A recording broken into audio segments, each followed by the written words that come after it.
Okay, hi everybody. Probably you can hear me, you can see me. So I'm here from a city called Kharkiv. It's almost like Krakow, where this conference is gonna be. So today we'll have two great speakers. And like I'm here from Ukraine, and Chris from United States, and Wiktor from Poland. So it's how we represent the event. And just to see how we work, please write down city where you're from. So on your chat on the right side, I think you should see it. So and then we will see how many people there and what they're writing. Alena, you sent me a link, right, to YouTube? So I will also open it in a different chat. Yeah. So just to give you all audience what's gonna be today, and in very soon. I see a city coming. So we'll have on 27th, 28th of April conference in Krakow. And today is kind of way, how do you feel it? How do you see it?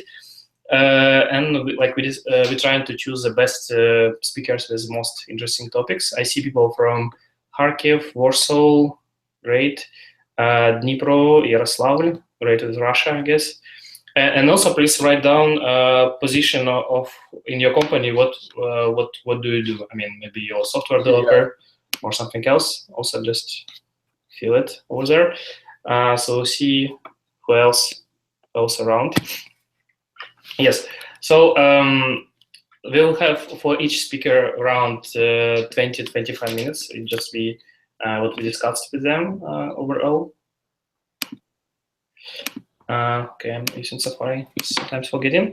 And yeah, just I will, there is some short delay between speaker saying and he will see. So I might read, Chris, I find if I would maybe also read comments, if I sometimes interrupting you, or how it's better for you. Do you want to read comments? That'd be great. If you need to interrupt there and okay, great. So yeah, happy to introduce the first speaker. His name is Chris By. He's chief instigator, right, from company By Design. So we also discussed about his topic, and I was happy to present. So it's going to be how to actually to redesign or probably design your business. It depends if you have or you're gonna have. And yeah, I think he will tell about his topic even better. So Chris, it's your turn. Yeah, absolutely. Hey everybody, Chris By, chief instigator, which I call chief troublemaker, right? So getting in there and shaking things up where they need to. So I'm from Philadelphia, Pennsylvania, which is about an hour and a half outside of New York City by train. So I've been on the East Coast here predominantly my whole life, but past year I've been actually traveling a lot through Eastern Europe and through different parts around the world. So, you know, innovation's a big passion of mine. I'm going to share a screen here with you in a second too. And, you know, if anybody's got any questions, you know, obviously feel free to chime in. I'm going to have this other screen over here on the left, so I'll be seeing some of your input as well. But, you know, as far as my background goes, and give me 1 second to share my screen here for you.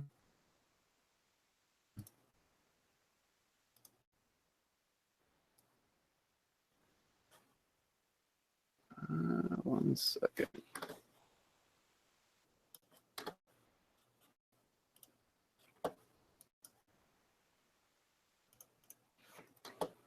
All right. So can everybody, Pavel, can you see my screen at this point? Hey, it's okay. Cool. All right, good. So real quick, so by design, you know, one of my main drivers in life is to be passionate and to be actually building product that not only am I passionate about, but the people I work with are passionate about. So how do you build products to motivate and inspire? And I can give you some background into some of the things I've done in the past.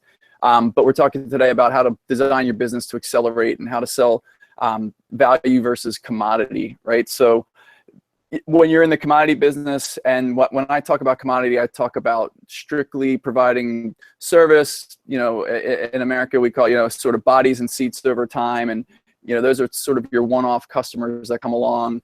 But what you really want is to sell as much value so you can get those long-term strategic engagements as possible.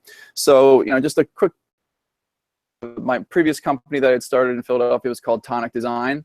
So I grew that company really quickly in a 4-year period. So in the span of about from 2010 through 2015, which is when I left to start what I'm doing now, I doubled the company year over year. We eventually hit about 80 some employees and got ranked 884 nationally on the Inc. 5000 for privately held companies. So we did that by hiring amazing people for starters, and we worked with a lot of great clients. So I've had 20 years experience in sort of technology and design and advertising and all of that as well. But I've been able to work with some amazing clients, from AT&T to Johnson & Johnson. I'm doing work for Verizon right now. I really focus my efforts around innovation projects. So that's one of the big things that I really strive for. One success story. So while I was at Tonic, one of the clients that we had, as I mentioned, was Johnson & Johnson, and I'm sure you're familiar with those guys. But we did a 7-minute workout app for them. And by the way, there's lots of failures and there's successes along the way, as we all know, right? So, when we're building product, you'll hear me talk about in a minute here, like when people say, what business am I in? I say, I'm in the human business, right? My goal is to connect with the user because, right, we work for the end user. Somebody has to fight for them at all costs, right? So it's not just the client. We're not working for ourselves. We're working for the people that use this product. Now, this one was an amazing story because as we built it and featured in the Apple Store, like right on the main page for actually multiple months. It's had over 2 million users. At any given moment, there's probably like 600 to 800,000 people that are using the app. It actually got featured in one of the Apple Health campaign commercials that they ran. So that was a huge success rate. And then it was having a 4.5, 5-star rating since it's come out, and it led to other initiatives. But one of the things I want to talk about is like, how do you grow partners strategically? Essentially than just your one-offs, as I said, right? So I'm putting a timer on here. I know I only have about 25 minutes too, so Paul, if you have to interject, let me know. So purpose, when you're talking about designing a business to accelerate, right? You have to understand who you are at the core. There's so much to it, right? Because, my last name's By, B-Y-E, so by design, is by default in a lot of ways, by which the name is evolved, but how I work is not, right? So I look at design as not just technology and what things look like and all that good stuff, but you're designing service model plans, you're working with value props, you're understanding the business, but you also have to understand your own business.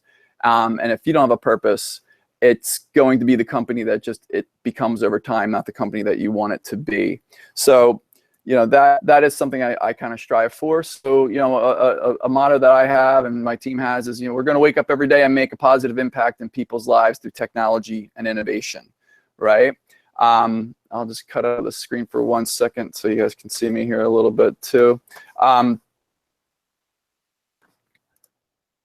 1 sec, so I'm back. And by the way, I'm working out of my home office today, so I don't know if you can kind of tell I'm a musician. You see some, amps and guitars and stuff in the background. So this is sort of my man cave haven, if you will, right? So when I talk about purpose.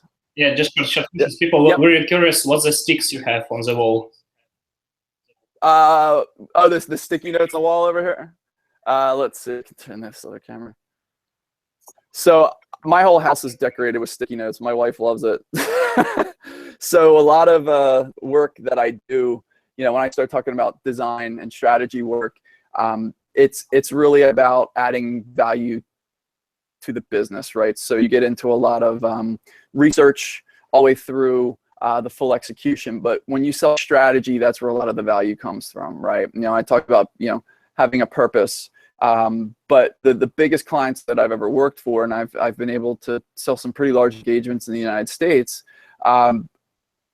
was because we came in and we led with strategy. And we had, what we'd call design thinking. I don't know if there's a design thinking movement over there, but how to not only understand how to design for a user and be able to build and execute, but to develop a strategy and a long-term plan that then they become a strategic partner down the road, right? So that's a huge thing. that's part of my purpose is that consultative angle. In a lot of ways, actually, when I walk into client meetings anymore, I don't even have a deck, to be honest, because if you want to provide value to a client, provide it the second you meet them, essentially, right? Because that relationship is huge, and that's what they're looking for. Like, they don't want to just see everything you've done in the past. I mean, I just showed you quickly some of the stuff that was a success story. I can show you an innovation graveyard, stuff that, you know, did not go as well, and depends on the client that you're working with along the way too. I'm going to cut back here to the screen share. I can show you some other stuff here. So, and obviously, if anybody, Pavel, I can't see when I'm in screen share if anybody makes any comments. So, just yeah, no worries, no worries. I will read them if it will be any. I just got it. No, you can ask somebody audience if you want. Yeah, well, actually, I would be curious, you know, out in the audience right now, how many of you are actually starting your own business? You know, who's running a business versus who wants to start a business? Because there's a lot of ups and downs and things you got to kind of take into consideration. So, and then B, if you're looking to start a business or have one, like, you know, what are you hoping to learn today a little bit, which would be nice to hear from you as well. So feel free to chime in. So in the meantime, I'll keep going, and anybody has a question, feel free. So anyway, my bigger goal right now, one of the reasons I had left Tonic, even though we had grown and we were very successful, alignment. It's about, you know, who you are at the core, again, purpose. So what I've been doing over the past year is I want to connect the world through talent, expertise, and innovation, right? And build a collective of like-minded design studios, development shops, data specialists, venture firms, and startups. I do a lot of startup consulting, and I'm building a handful of my own startups, right? So anybody who has a development shop knows the heartache, the trials, the tribulations of actually trying to build their own product. It can be a nightmare. So you have to actually figure out a really good strategy around that.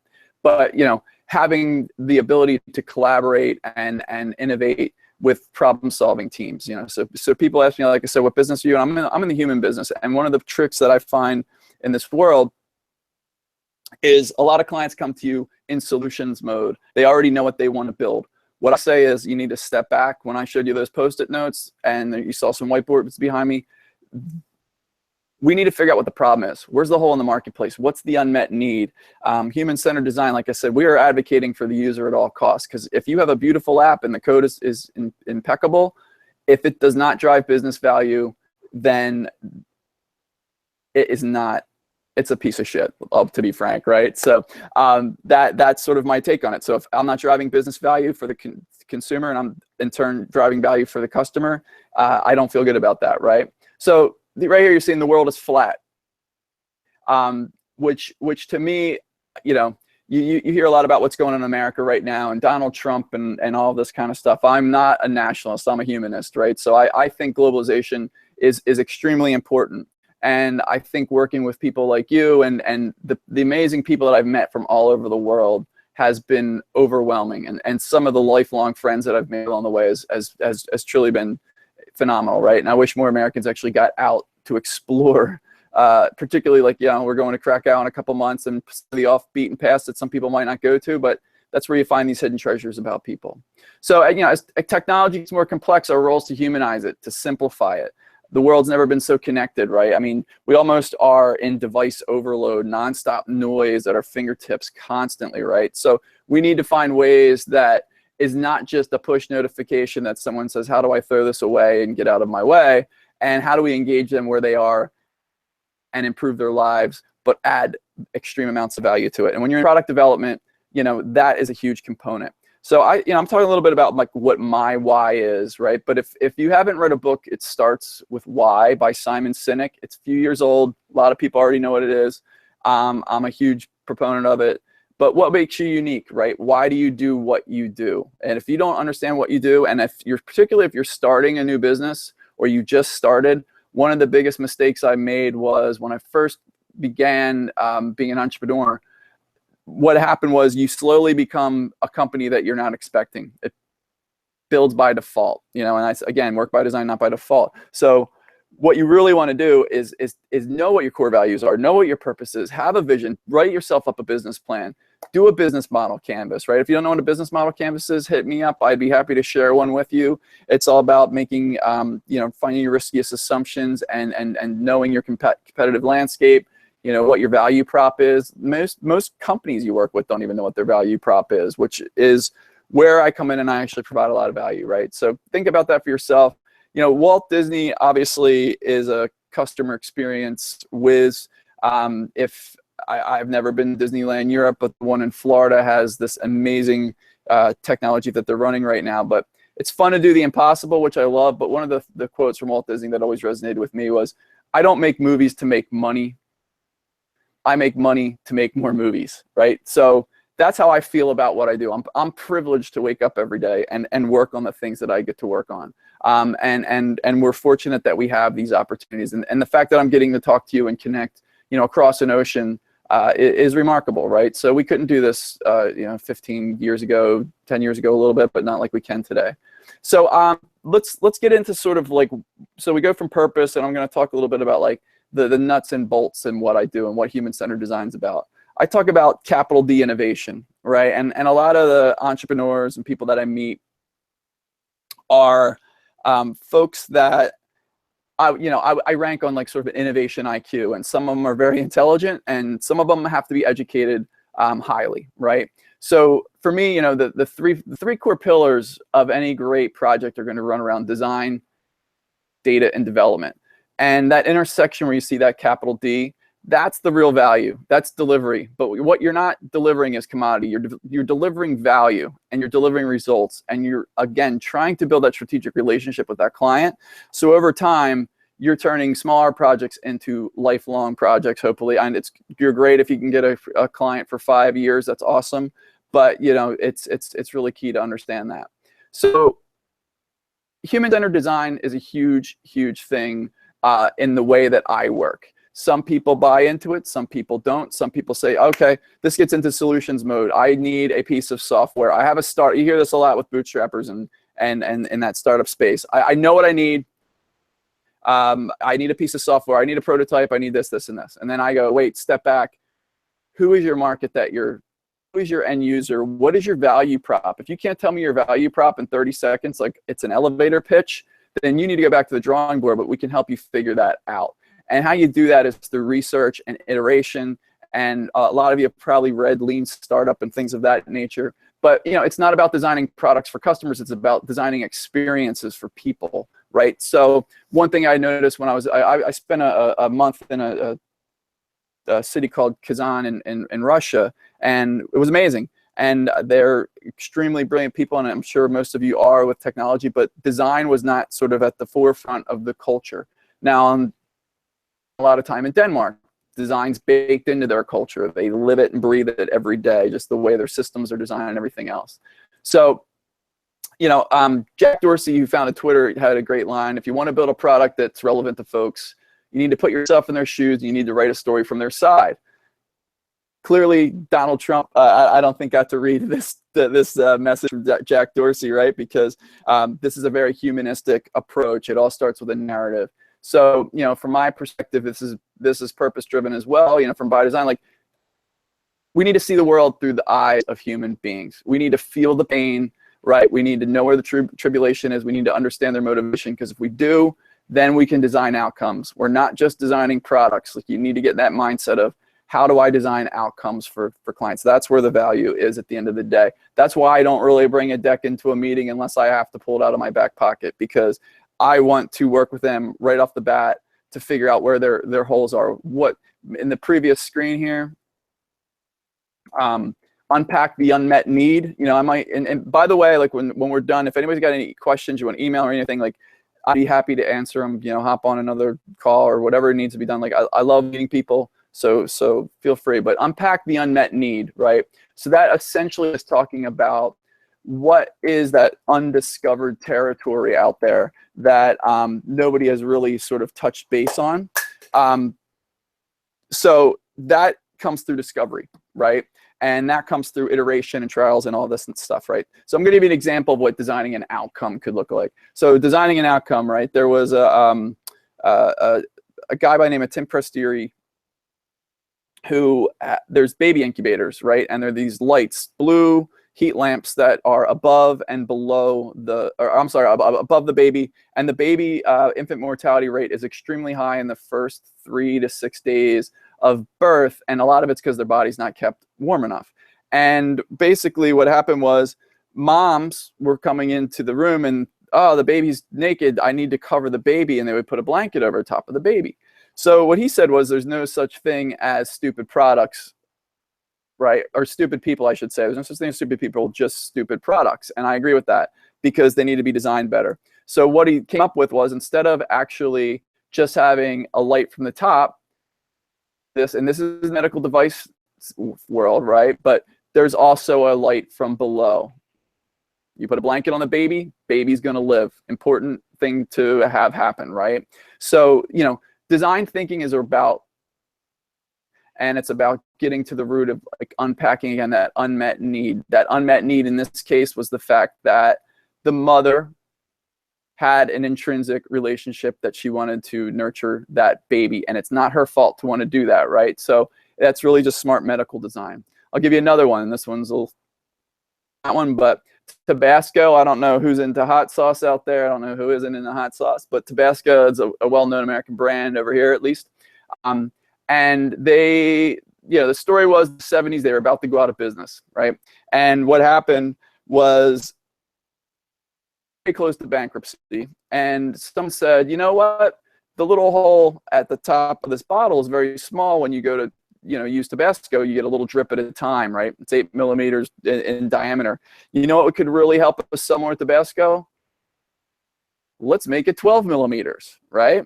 So that way more Tabasco comes off and out, and that way we're selling more product, okay? So that's one way to think about problem solving. It's not necessarily go to technology first. Like when I'm working with a client, like sometimes it's a service design model. Sometimes it's as simple as enlarging the hole. Now the caveat to this story is shit, right? It was a old wives' tale that went around, and it's been told for 20 years. But Tabasco themselves has gone out and said the story remains a good parable about the value of innovative thinking. And I agree, like, right? Sometimes $1 million, you just need to make the hole bigger, right? That's simple. So what people say versus what they do, understanding the hidden expectations, as I was talking. The problem is when you do focus groups, what people say in a group or one-on-one is so much different than what they do for real. So I don't like focus groups in terms of research. I'll talk about ethnography in a second here. But why when you ask them something up front? You know, I'm very data-driven, transforming empathy and insights into meaningful product experiences, right? And that's not just analytical data. You know, that's qualified data as well. That's the learning about the customer up front so that you can design better for them. There's a show over here called Silicon Valley. I'm sure some of you have seen it. They show a little spoof here on focus groups. I'll show you and I'll talk about that. It takes about 30 seconds. Chris, we kind of run out of time. Just maybe if you would. Oh, okay. All right, cool. So there's some stuff, anything you want me to hit like high level right now, or in a question? You want to go into QA mode? Yeah, but just maybe if you want to finish your main ideas. Yeah, sure. Yeah, I could actually show you some stuff here that, you know, a couple of the key points that I wanted to hit was when you're growing your business, and I'll just rifle through some of this stuff quick because I realize obviously I'm talking a lot, but innovation's hard work. You need to understand your core user, as I said, right? So some of the methodologies that I use revolve around market research. I talked about business model canvassing, co-design studios, product iteration, test and improve, right? So one of the things that I use is something called dual track agile process. You know, build, measure, learn. You're in this constant opportunity discovery finding mode, and then you're in delivery mode. And it's really important that design, dev, and product are working together to work on that backlog to really develop product that is ultimately successful. You saw these Post-it notes. This was my team in Philadelphia. This is what a business model canvas session looks like.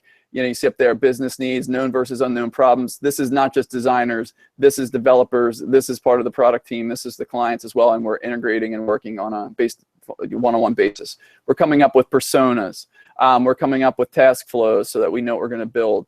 And one thing I wanted to talk about was deep expertise here for a second, because if you want to sell commodity versus expertise, there's a big jump in how much you can charge when you're working with clients, right? So I'm showing you a chart right here with a blue line that's going up to my logo. And that I would call high value, long-term strategic partnerships versus low value, short-term commodity only customers, right? You want to get more of that blue line. These are the people that you're working with day one to consult.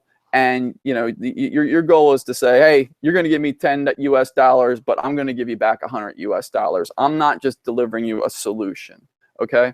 And then lastly, I could just rifle through this quick too, but talent is so important in our game. It's all about talent acquisition and retention. So, it's really about building a culture. And one of the things I'm passionate about in terms of outsourcing and why I'm talking to you guys now, my goal is to build more of a startup studio, and also the world is flat, as I said. And I want to switch the vernacular, which people talk about outsourcing. And a lot of people think of it in a negative light. And, over here at least, but I think there's huge opportunities when you're collaborating on your same teams that you can really bring much more to the table. And, as a company owner, I know our intellectual property is our people, right?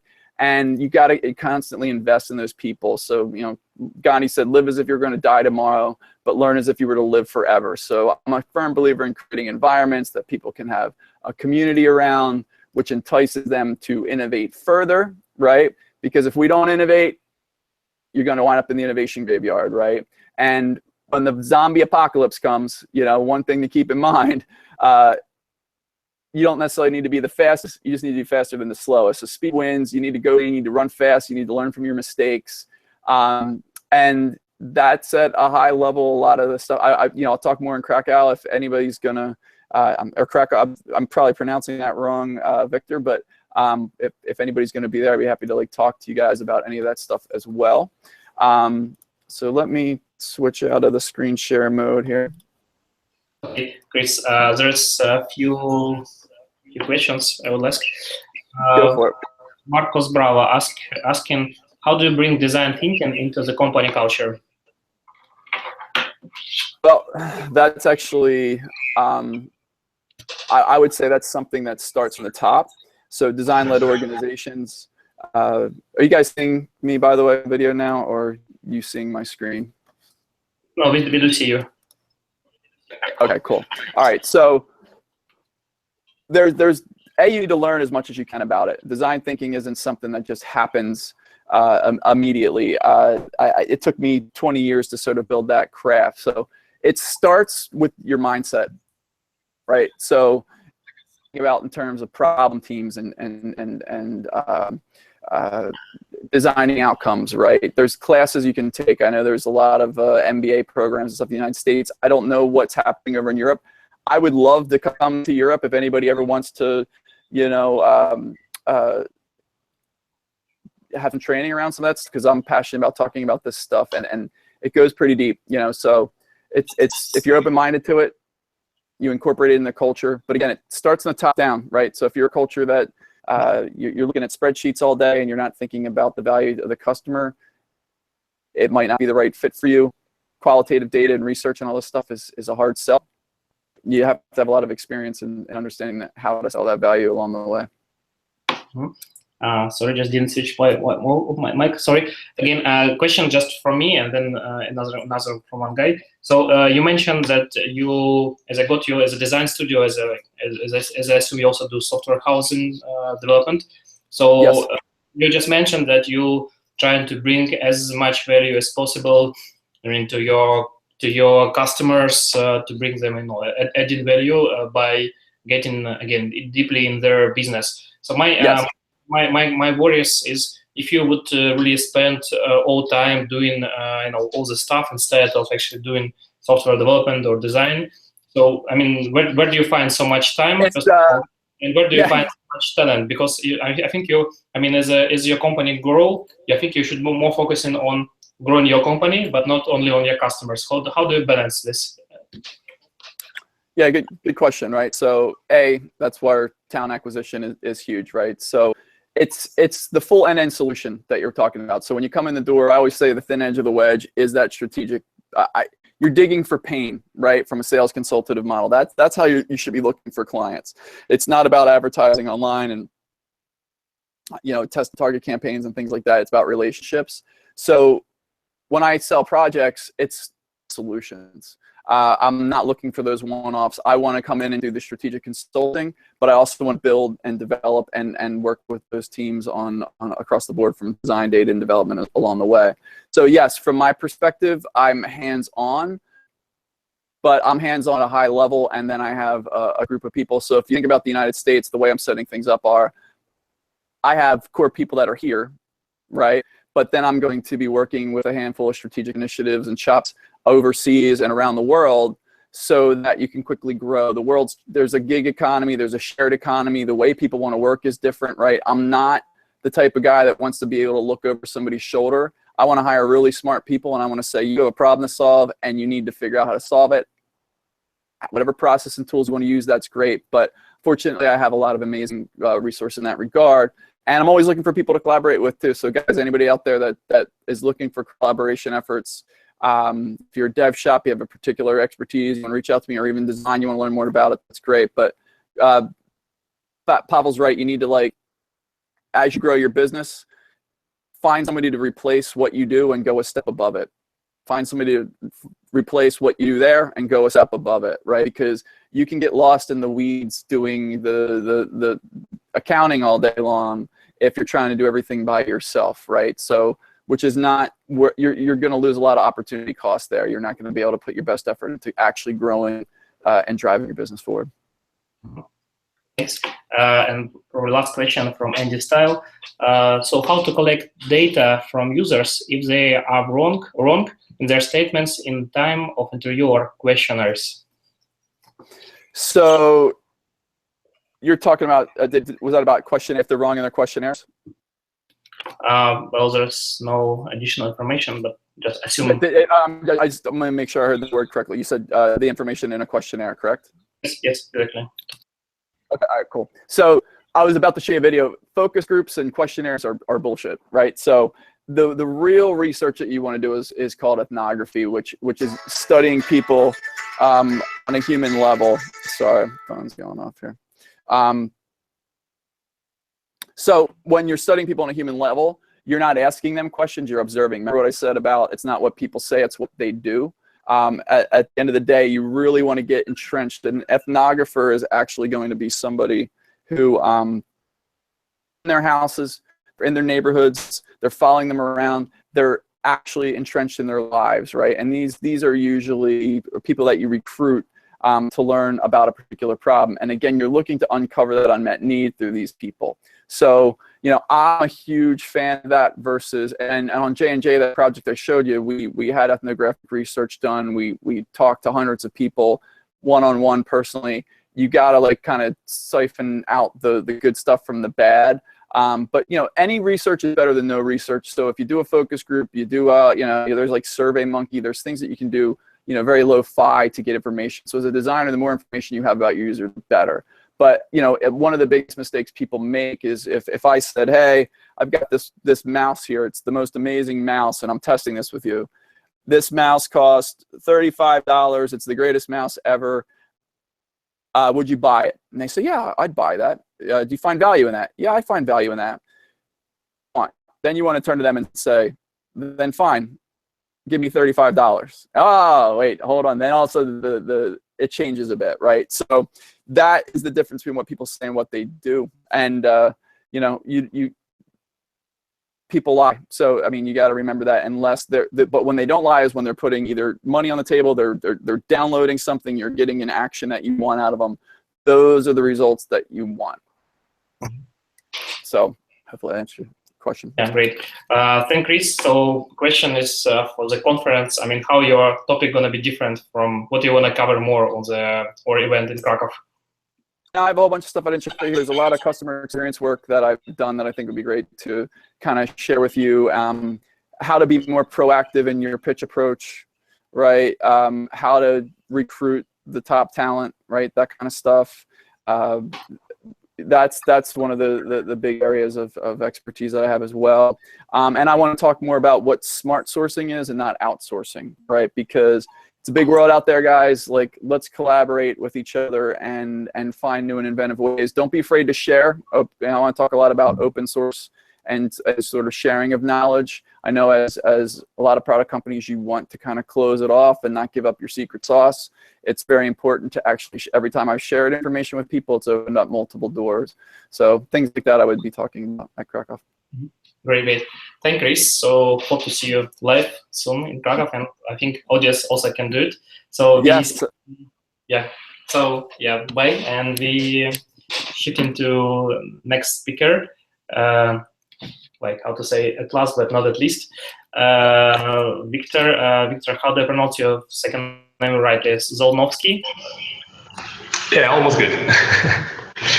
Okay. Hi everyone. I'm Wiktor Żołnowski. I'm from Krakow, from Poland, and I'm the co-founder and CEO of Pragmatic Coders. I don't know if you can see me right now and if you hear me well. Is it okay? It should be fine. Yeah. Okay, great. So actually, I need to claim something that the topic I will be talking about, I'm not an expert in this topic. What I would like to share with you is our story. I think I will also tell you a few things about the design thinking too, and how we apply the design thinking for our software house, and how does it works for us. So let me share with you my screen. Just give me a second. Oh my God. Okay. I hope you can see the presentation. So yeah, so I will be talking about at the Outsource People conference. I will be talking about how we connected marketing, HR, account management, and a few other things to achieve the better lives result. And this story starts about 1 year ago when actually we are a pretty young company. We started 2.5 years ago, and after 1.5 years, we were not so happy with the results we have with our software development service, with our software house. So 1 year ago, we had around 15, 16 people on board. We had few clients, but the problem was that our cash flow wasn't so good as we expected. Like when we started the company, when we create our business model in the spreadsheet, we were like, oh my God, we will earn so much money in so short time. But after 1.5 years, we discovered that it's not so easy. And what we also discovered was that it's pretty damn hard to find a client for our services. And at that moment, we were pretty sure that if we wouldn't change anything, that probably soon we will run out of business, especially if some of our clients will decide to quit, to stop the cooperation with us. We were pretty sure that we will be run out of business pretty soon after that. And so the problem was that we had only, like every other software house, we have a website, we do some marketing effort, some sales effort to acquire new leads, new clients. And the problem was that we were managed to have maybe one new lead per month. Sometimes there were a few months without any new lead, without any question from clients who would be asking for our services. And we were pretty sure that there is a bunch of clients in the market who are looking for software outsourcing or for Java or Python software development services. But why the hell they are not asking us for the services? What are we doing wrong? We had a lot of visits on our website, but no one actually sent the quote through to us and asked for our services. So something was wrong. And this changed. So right now, we have, I think, more than 20 times more leads than year before. So right now we have more than 20 leads per month. We have 4 times more conversions per month or per quarter. It's the same. Like our company grown by 180%. So the time we have 15 people, I think even more. Right now we have more than 50 people. So we've grown twice in a year. So I think it's a good achievement in terms of the employees, and we doubled our revenue and we doubled our income.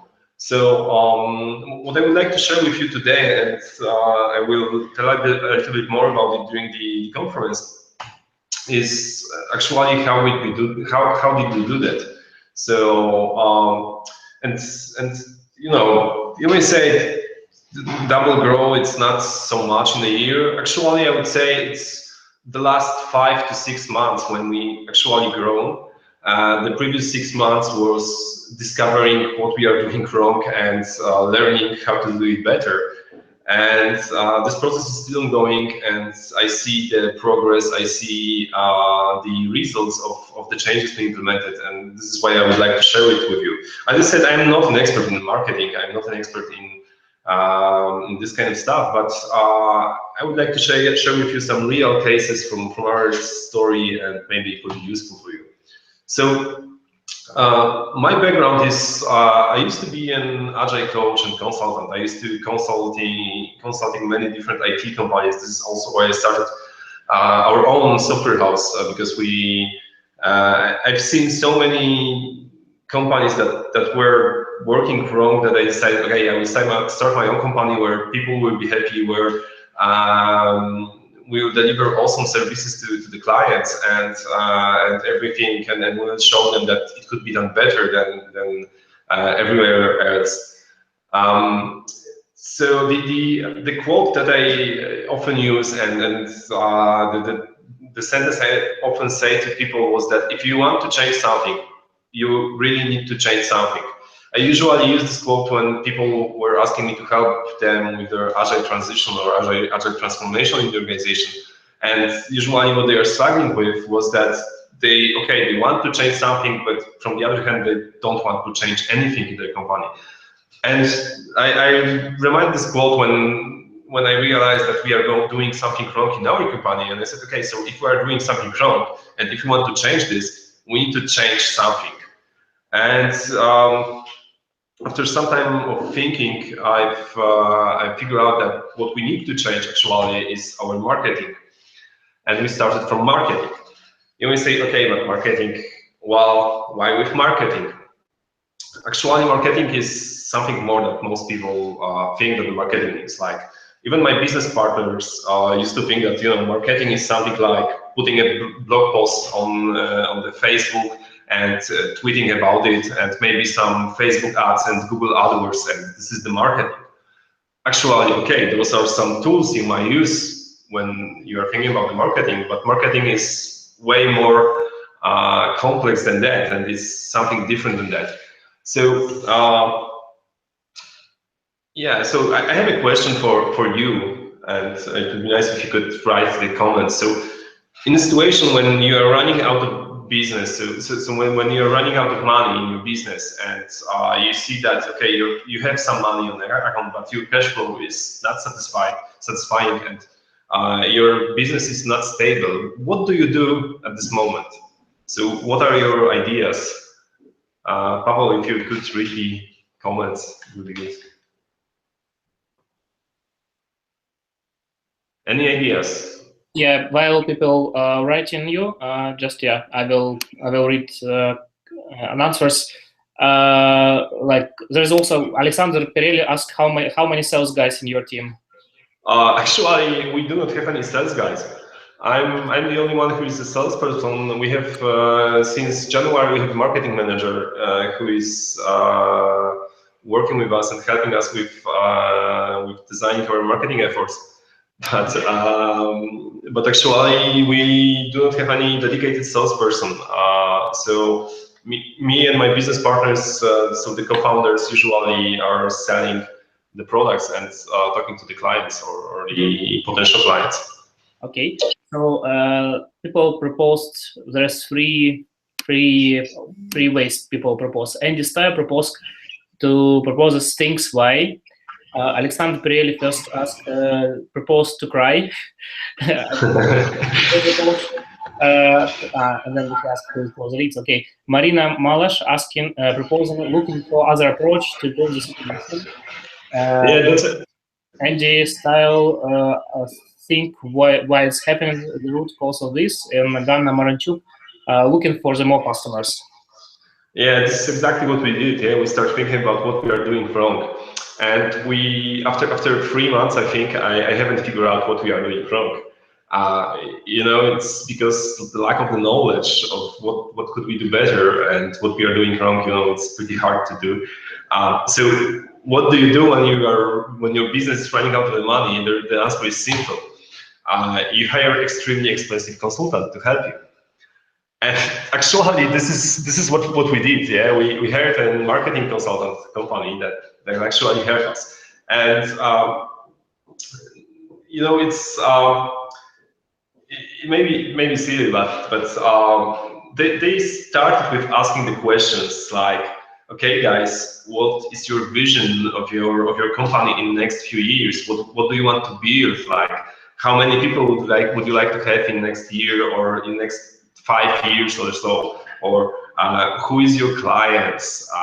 What is your target audience? Where they are looking for services like yours? What are your services? This kind of stuff. Those were really, really important questions. Those questions were asked by them, and sorry. And those questions allow us to move forward, to make it the first crucial step in our journey to changing our approach to marketing. But even if those questions were pretty good, after I think 3 or 4 months of working with these consultants, I realized that those questions are not the right questions to be asked when you are running the software house. Of course, these questions and the help from these consultants help us to find next clients and to stabilize our business, to stabilize our cash flow. They teach us a lot. This is something that was really, really great working with this agency. I could honestly recommend them to everyone who is looking for help in this area. But what I figured out later was that the questions they asked wasn't the right question. So why? Because no one cares about what company you are building, or no one cares who you are or what your background is, and no one even cares what is your vision and mission. No one actually cares. This is not what you are presenting to your clients or what your clients are interested in. So what are the right questions? Yeah? Those are really good questions. Do not understand me wrong. This question about the vision, mission, about what the company you are building, who you are, what is your background, what are your strengths, what are your weaknesses. Those are really, really good questions. And without this question, we wouldn't move any forward, and we wouldn't do any next steps, and we wouldn't be where we are right now. But those are not the right questions to ask when you want to scale up your business, when you want to grow your business and have much more leads, much more sales in service industry. The questions that need to be asked, are the questions about the product you have. And those are like, what is your product? Who is the target for your product? What are those people looking for? What problems they have? What problems your product can solve? Why clients should choose your product instead of the competitor's products, or instead of the alternative solutions? And I'm talking about the product, and I'm a CEO of the service company. So hold on. So we are service providers, not the product company. But actually, this question, what is your product, or what is our product, was asked not by the marketing consultant, but a friend of mine, who is an agile coach. I remember that it was like 2 in the morning after 5 or 4 beers when we left from the pub, where we, for a few hours, discussed the problems we have and the results that we have after my company hired the consultants. And he just went out from the pub and he asked me, okay, Wiktor, what is your product? Yeah, and I was like, oh my God, so but we are a service company. From the other hand, when I read about the marketing, when you read marketing books or you start studying marketing, most of the articles or most of the books are about the products. Most of the methods, even design thinking, is about building product, not the services. So what is the product of the software house? Well, this question became crucial for me. So Chris said before that you need to start with a purpose, why you are doing things, yeah. And when we started our company, I had in the back of my head that we want to build a place where people will be happy, because we believe that happy people can deliver great results for the clients, yeah. So, but how is it connected to the product of the software house, which is the service company? So we figure out that our product is a client satisfaction. The client satisfaction, which is caused by the employee's happiness, or is interconnected with the employee's happiness. And when we define that we deliver client satisfaction and we deliver employees' happiness, everything starts going smoothly, and everything, we had to change everything in our company, but these changes provide great results. And of course, we still need to ask this question, so who is our target? Yeah, who are our clients, for whom we are already working for, or with whom we are already working for, and with who we would like to work in the future? What kind of problems they have? What are they looking for? What our products, I mean the client satisfaction, how could we satisfy them? What kind of services could we deliver them to satisfy them, to solve their problems? We design our website in a way that we provide clear answer for the question what the client could find on our website, what could client buy from us, what kind of services, what kind of problems, or the problems areas we have experience in solving in. Yeah, it was a huge change for us. We stopped being a Java and Python software house anymore.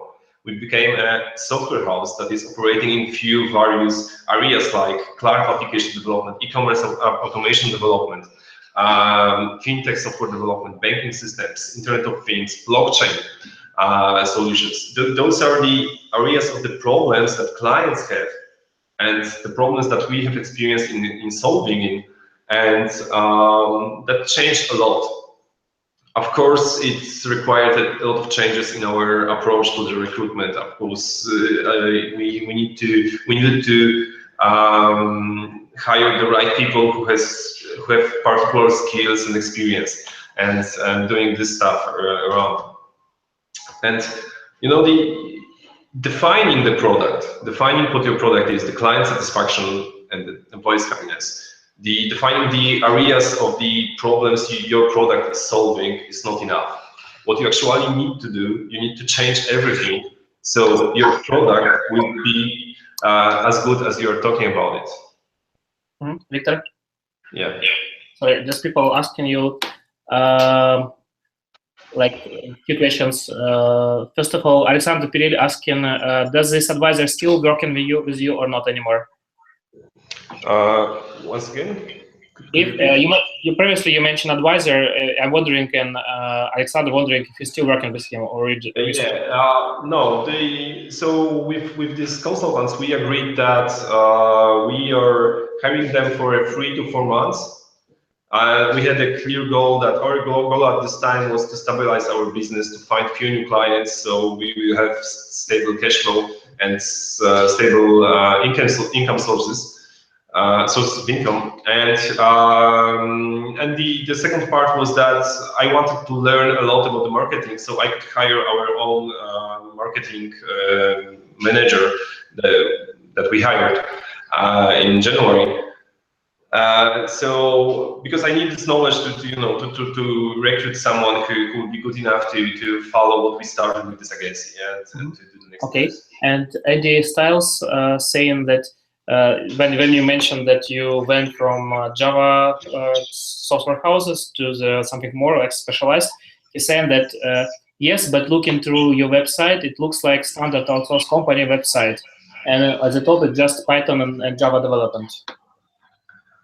Yeah, you know, it's just about the SEO, and search engine optimization. It's another stuff that we did and that I explore a lot.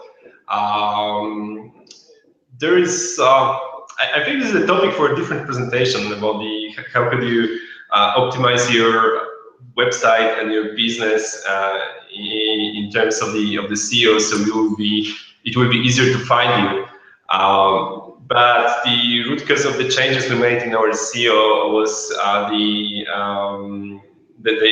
they are from the marketing perspective and the definition of the product, what we actually say is selling to the clients. And everything else what is on our website is actually the website is still in progress. So yeah, we are still changing it a little bit, but the main page will probably stay as it is. And okay, it is there that we are still at Python and Java Software House. Why? Because still there is a bunch of clients who are typing Java Software House or Python Software House in the Google, and this is why we left it there. This helped us to be on the first three pages. How do, if it's not on your, if not really on your site, how your customers know that you have expertise in in different domains? Well, so beside of typing this kind of stuff, when client land on our site, the client is not actually, usually even the client is typing the Java Software House. What he's looking for like what kind of expertise the company has, or like for example, the client is the is a CEO in a bank or some kind of CTO in a bank, and he's looking for software outsourcing, and he typed this software house in a Google. He came to our website, and what he sees is that, oh, this guy has experience in banking. So yeah, probably they're a good choice. I will ask them if they have some free in a banking jargon resources, that they could use. Of course, we do not use this word, but yeah. So this is how we improve our conversion rate from what we had before from our website, but not only from our website. We also have dedicated offers to different kind of clients who look differently for every type of client. We target 2 different sectors. Like we are still working for startups, as we started with few startups, but we are currently working also with few corporates and huge financial institutions, international big corporates. So this is what we change. Okay, thanks. Yeah, I see Alexander have other questions, but let's let Wiktor to finish, and then Alexander, I will ask you a question about customers. Sorry, Wiktor, go on. Okay. So yeah, so we had to change everything. Yeah, like actually, if you claim that your services, that the clients should, or why clients should choose your services instead of, like in a software house, there is plenty of software house on the market. And if you claim that your clients should choose your services because you have the best developers on the market, actually you have to hire the best developers on the market. Probably you have to pay them well. You have to train everyone all the time, so they will be on the same level all the time. They will be the best developers in the market all the time. It's not easy. We need to switch our mindset, our approach to the recruitment. It's obvious when you are doing software outsourcing, you are earning money when the money you're earning are the rates the clients pays you minus the salary of the employees and the costs. Yeah, so it's obvious for everyone. But from the other hand, we realize that if we want to satisfy the clients, we need to hire the best people that are paid well.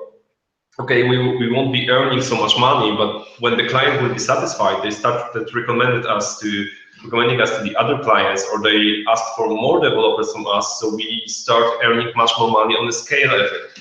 And we start thinking about earning money from selling one developer services, but we start thinking about selling 30 or 40 developers to the clients, and it works perfectly for us. What I want to say is that it's really important to be honest with all what you do. So, for example, if your clients choose your services because you provide a great management support, like in our cases where my background is from the management, from the agile management, from the agile consulting.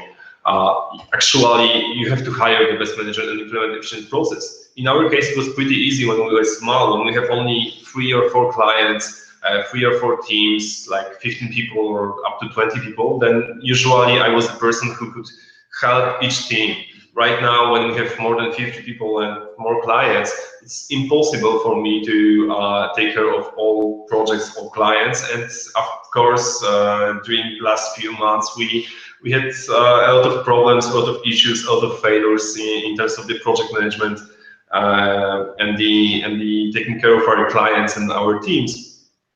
I must admit that even a few people left our company because we failed to scale up our business. Right now we are working on it.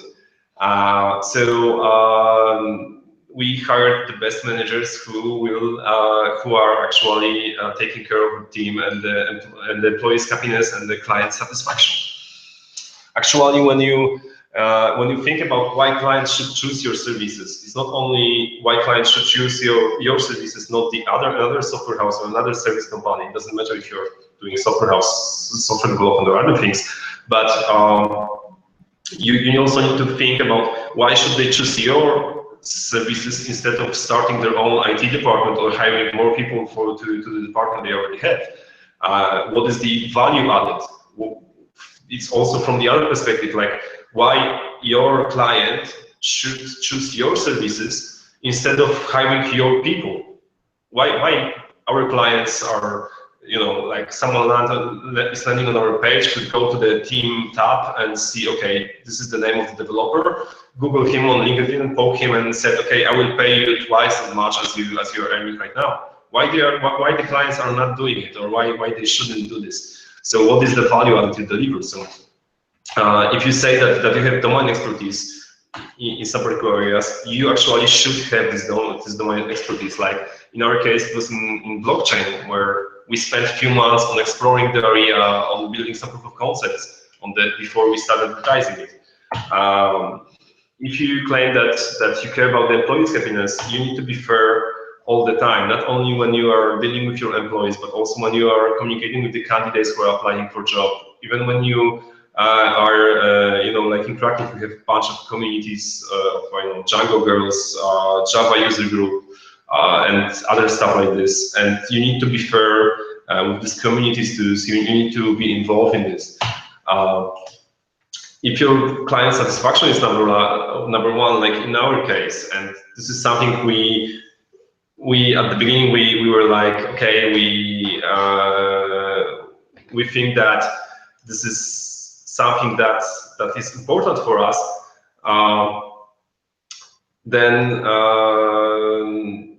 But we actually didn't ever measure it. Yeah, like we've been doing things, but we claim that the client satisfaction is the number one for us, but we never measure it. Yeah, so we started measuring it, and we discovered that there are some problems with the client satisfaction that we were not aware of it. We started asking people, as Chris said before, we started observing them, what they are communicating to us, what type of emails they are sending to us, and we start changing things. To every time when this satisfaction drops, we try to fix something.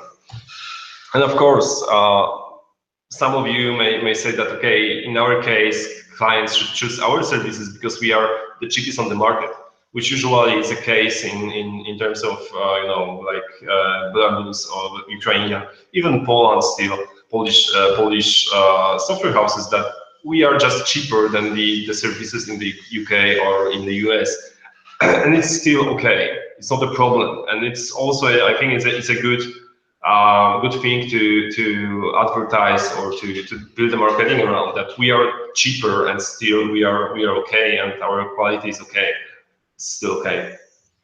And to wrapping things up there, like what I discovered is that actually what we did, we changed a little bit our culture, where like Peter Drucker said, actually he never said it, but people think that he said it, that culture it's your strategy for breakfast. And what we actually did was we changed our culture a little bit. And when we used to focus on the employees' happiness, and we used to believe that if people will be happy, then probably the clients will be happy too. But we never measured it before, we never checked it before. We realized that it doesn't work, and Right now, for us, the client satisfaction is #1. And of course, we achieve it by making our people happy.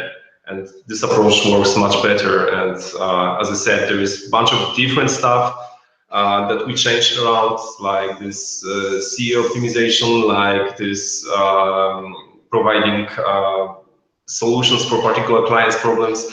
But we started from changing our marketing. What we also do, we change our approach to management, to account management. We hire great managers or scrum masters who help our teams, who help our clients. But still, since our product is the client satisfaction and our people deliver this product to the client, or they are a part of this product, it's still marketing, so it is still a change in marketing. We change our recruitment. This is a topic I will for sure talk much more during the conference when we have more time, because recruitment, HR, advertising your job offer is pretty the same as you advertise your company to the client, and why clients should choose your product is the same why employees, the best employees on the market, should choose your company over the other companies. And it's not only about the money. Money is, right now, there is plenty of companies who are paying way more money to the employees than we are, but still we are able to hire great people and still marketing. So I think it's all that I have to share today in this short period of time. I hope you enjoyed it and it was helpful. And if we have any questions, I could answer it.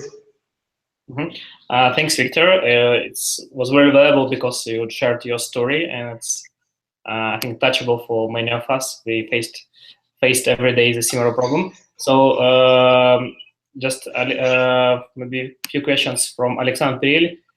Thanks for being active on our webinar. So he asking, if you not have any sales managers, who would work with future customers? Yeah, this is something which we are actually working right now on. So we are going to hire a sales manager. You know, there wasn't a point to hire a sales manager when you have a company that has only 30 employees. Yeah, but right now it does make sense. Yeah, like I cannot do everything alone. And actually, if there is any sales manager that is looking for job, just send me an email. Why not? Okay, great, thanks. Also, I think it was just a comment. You mentioned that sometimes Ukrainian and Polish might be cheaper. How we can compete with India, who is like sometimes 5 times cheaper than we, like especially with the Polish? Well, first of all, quality. Yeah, it's I think it's obvious for, maybe not obvious, but the quality in India is lower, usually lower than Poland, Ukraine, Belarus, or Romania. Right now, it's also the country that is cheap, and they have a good, talented people. But what is also important, I even write a blog post, you can find it on our blog at the company website, where I took the salaries from London, from UK. I mean the IT salaries, software developer salaries. I took the numbers about the cost of living in London, in UK, and I compared it to the cost of living and salaries in Krakow.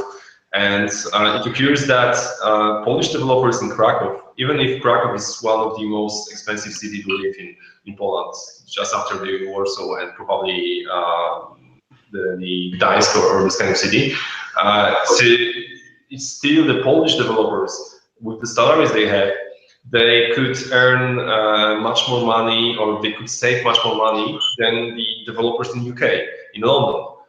And still our rates are like the 50% of the salaries of, I mean, our rates are 50% of the salary, or maybe not the salary, but the cost of having an employee in UK.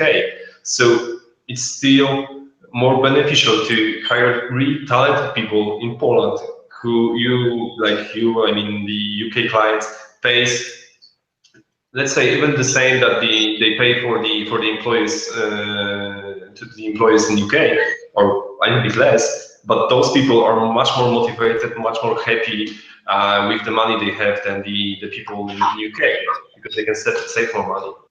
Mm-hmm. Okay, thanks. And maybe last question for me. You mentioned that you improved marketing, so you have now, you mentioned like tens of requests, 30 requests per month or something, right, from potential customers. It's really impressive. So could you maybe give three main advices or steps how we can average Ukrainian or Polish or Belarus company could improve their marketing just in maybe basic 3 steps? What really crucial steps would help? So actually, it's first of all is what Chris mentioned before. So, what is your purpose? Yeah, why you are doing things you are doing? What makes you unique? So, why clients should choose your services over other services or over the hiring their own employees or even freelancers? Why not? This is one thing I need to show it that they should choose you because of that. And the second thing is that what kind of problems are you solving? Like we specialize in few areas that our clients are looking for a solution, for particular solution. But of course, it could be something different. I know great success stories that I understand about the software houses that are like, they claim that we are fintech only software house, focus only on fintech, only on investment, or only on trading platform. Like narrow down your target audience and target them directly. Actually, we didn't do this because we have so many different people with different experience on board that we could cover many different areas, and we consider that it may be a little bit waste. But I'm not saying that we won't switch to this narrowing down the target audience in the future. I'm not saying we will not do this because it's, I think, focusing your effort on one area may be much more beneficial for you. And of course, there is, so this is the first step. If you have a good way to present your value, what you deliver, and why clients should choose your services over others, then you need to have some clients who will actually read this and visit your website. But probably this is a good point to, if you have no idea about the sale, if you have no time for sale, probably it's a good moment to start advertising. Doing advertising before, I think it's a waste of money at all. Okay, thanks. And right. I'm not sure if I got the question, but maybe you would help me. Alexander saying and asking, that's why, okay, that's why I wrote, look at the project tree and go. I think, Wiktor, you know this idea that price, quality, and speed, right? So it's possible to make speed and quality. So cheap and fast can have good quality. How do you describe it to customers? Yeah, actually, well, that's what I said. Yeah, so I wrote about it in blog post that like UK client, the client from the UK could have cheaper services from Poland, but the employees in Poland are actually 2 times better, even 2 times better, well paid than the same employee in the UK. Right now I know a bunch of developers who are moving back from London to Krakow. It's like, well, it's not because our government makes something better. It's only because the salaries in Krakow for the developers are so good, and those people are still working on the very interesting stuff. But they can save more money than they can save in London, and they have better like living experience. Like when in London they rent a room and living with other people in the flat. Here they can rent a penthouse for the same money, and they can still save more money than they could save in London. And so this is what changed in the last few years. Like, of course, and also this one other factor, like when in London the IT salaries are somewhere above the average salary level, of course, but in Poland it's like 3 times more than the average salary in the country. So your status is much higher in Poland when you are a software developer. I'm pretty sure that it's the same in Ukraine and in Kiev. I know a lot of people there, and I know that the software developers are one of the best earning people in the country. Yeah, so it's also about the status. So when you share it with the client, then it occurs that they are not paying less. Okay, they are paying less, but they are not paying less to the people. So they are paying the less, but for the same or even better quality. Good point. And my last question, it's from Alexander Pirelli again. Thanks for being active. From which countries are your customers mostly? We have clients from UK mostly, but we have also a few clients from US. Right now, well, we used to have a client from Australia even. We had clients from Germany, from Denmark, from France. We also have clients from Poland. Yeah, so our services, even if they are expensive, we will manage to provide so much value that they decide to hire us. So, yeah. Great. Thanks, Wiktor. Thanks for sharing your ideas and points. I hope we'll have more on our live event on also people. So yeah, just thank you for this presentation. Yeah, thank you very much, and hope to see you and the audience at the conference. And of course, if anyone would have any more questions, you can always send me an email, or I hope to meet you at the conference, and we'll have more time to talk and discuss. Great, thanks.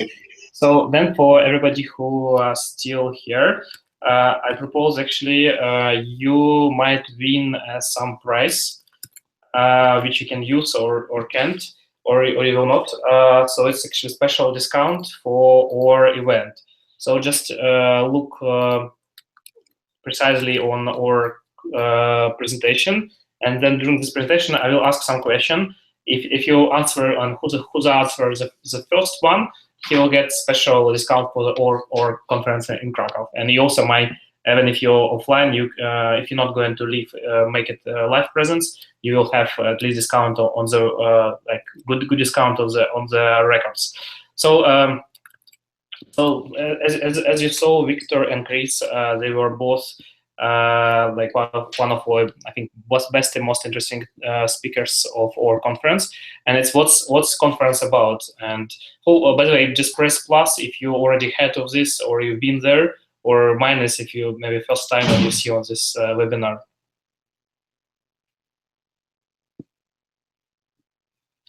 Not sure. I don't know if they can see my presentation. Can you check? No. It's just black. Just black. Let me check. Okay, and now? Yes. Yeah, it's still tech. Okay, it goes. Thanks. And so where do I go from there? Yeah. Okay. So what about this event? So first of all, we are gather the best software houses as speakers and as participants from Central and East Europe. Event we have also had speakers from Netherlands, Kyrgyzstan, Israel, Lithuania, and pretty few, like maybe 5 speakers from the United States. And main idea of the conference is actually to exchange best practices between small and medium software houses, owners, marketing and sales specialists. And we already did it in 3 times, or maybe 4 times in Ukraine, 1 time in Belarus in Minsk. Last time in Kyiv it was like more than 1,000 people. And now we're doing in Krakow, and we expect like 200-300 people. We expect people from Poland, Ukraine, Europe Union, and other countries. So what's it all about? First of all, it's like new business connection. It's probably it's not conference to find new customers, but conference where you can find some customers. For example, somebody will do mobile, somebody do web, and so far, of course. And then you can build a partnership. Also, it's very important that we gather like C-level people. So it's always great environment, inspiring people who do strong and difficult decision. Yeah. And also, it's like where you can get the best trends and practice exactly in software houses, in IT, in software companies. It's actually all real pictures from all previous conferences in Kyiv. So it's a way to find partners. Also, we'll have 2 tracks. It's about business strategy and sales and marketing. So you can take one of them. So it's our key speaker. Sorry, and you know this guy. Another one is Olaf Zilic. It's director of Warsaw Business School. Adriana Corso from IBM. It's talent community manager. And just you can maybe review some reviews from there. And then I will ask a question. Just please go to our site. I'm not sure if I can to the site, and then just go there and I'll ask questions, and who will answer the first, he'll get 30% discount on our event.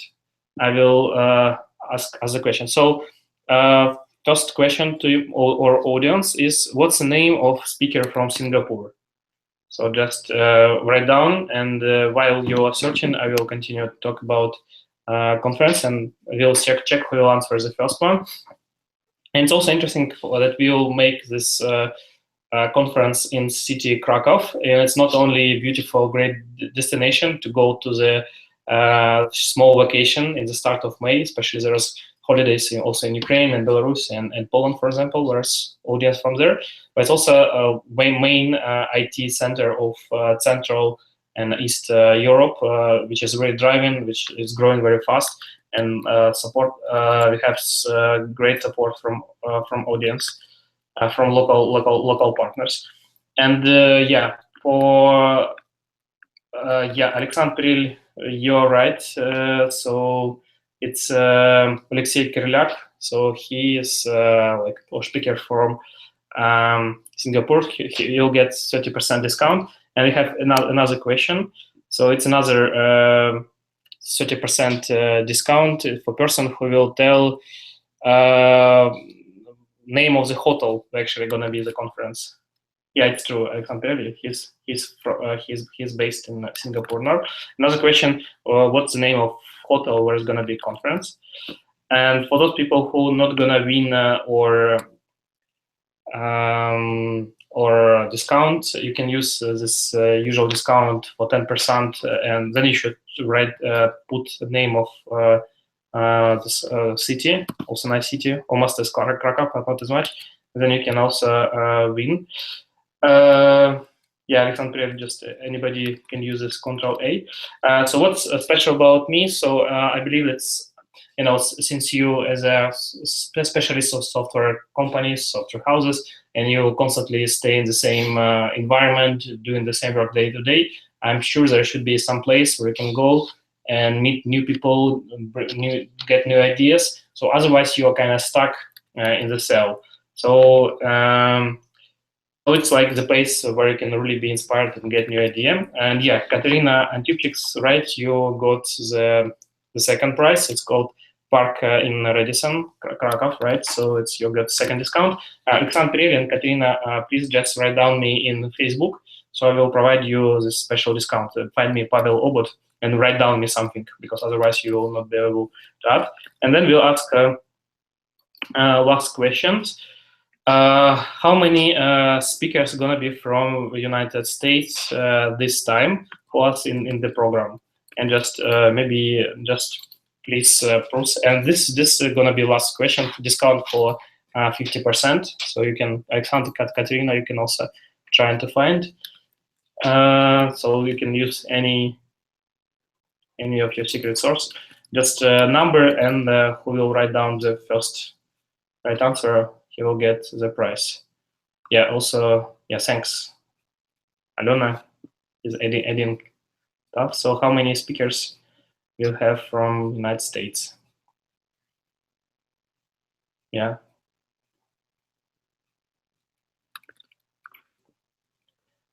Okay. Well, same. So just to finalize this idea, so I believe it's the best event in the Central and East Europe, where you can actually really see and your colleagues and really to get the best practices and get back home and implement it. Yeah, Alexander really shouting is about. And yeah, so it's something I wanted to tell you. So hope to see you soon on the conference.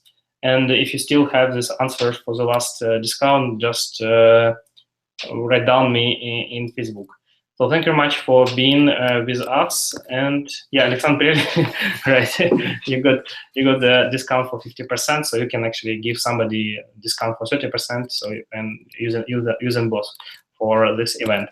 So thank you very much, and yeah, I hope to see you live. Today was last webinar in Outsourced People Krakow, and yeah, I hope it was anyway useful for you. Thank you very much. Bye.